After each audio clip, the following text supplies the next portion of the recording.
Saan ba yung kuya mo? Nakalabas. Dito ka na pala. Bakit? Wala. Nagugutom na ako. May sayang na ba kayo? Wala pa.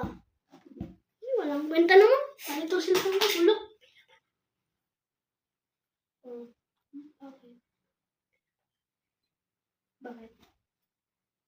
Bakit? Anong problema mo sa school? May problema ka na naman?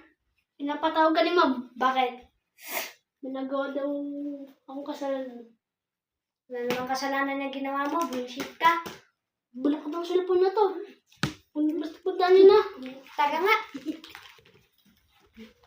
A few moments later. Tara anak. Ito pala. Bakit po?